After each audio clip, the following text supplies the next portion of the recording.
Chapter 15. Political Overtones in a Drug Trial. It is difficult for me to defend myself against the indictment that resulted in my being sentenced on September 16, 1992. The United States government saw this as a great victory. Over what, I am not sure. Drug dealing in the United States goes on unabated. In Panama, without a legitimate military force, it is far worse than it was in the 1980s. Now cocaine is rampant, and Panama is an important stop on the opium trail. In any case, drug charges do not give one nation the right to invade a sovereign country and kidnap its leader. This was not dealt with at the trial, because Judge Hovler said he wanted to minimize the political overtones of the case. He would have been hard-pressed to do so. The trial supposedly was about me and drug trafficking, but it was really about abuse of political power. I was convicted because the system that invaded Panama and killed my countrymen, while perhaps hundreds of its own were killed, needed me to be convicted. My initial tendency here was to avoid discussing the specifics of the drug case.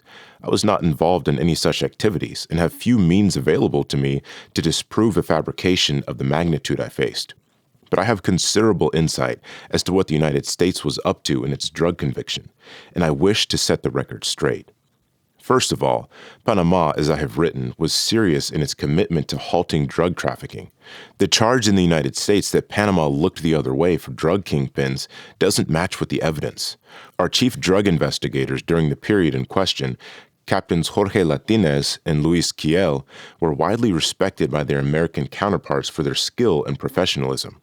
Under my command, drug investigators infiltrated drug operations and interdicted traffickers of all kinds and nationalities.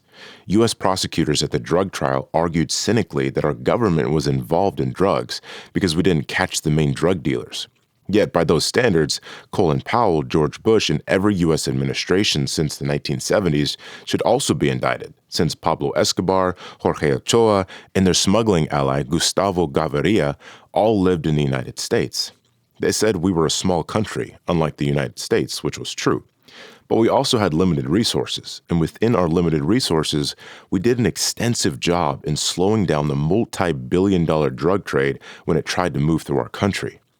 Second of all, as the leader of a sovereign country, I had every right to order my men to infiltrate drug cartels and buy cocaine themselves.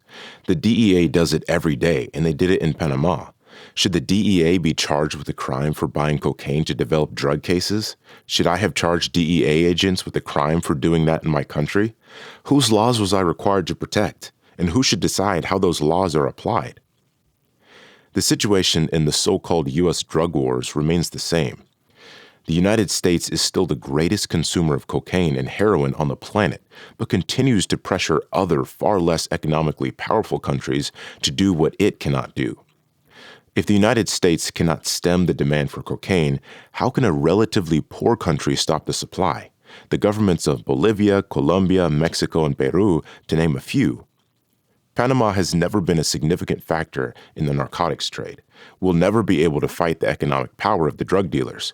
The United States knows this, yet uses its economic power to declare who is complying with U.S. drug policy and who isn't, using the hammer of trade desertification, which can be counterproductive by forcing political instability, hurting legitimate business, and forcing even more drug trade.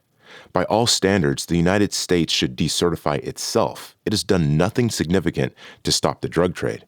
For me, the trial falls into four main areas of evidence: testimony surrounding the government's star witness, Floyd Carlton; testimony about the seizure of a cocaine processing laboratory in the Darien jungle; testimony about meetings I had with Fidel Castro; and a supposed trip I made to Medellin, the capital of Colombian drug trafficking.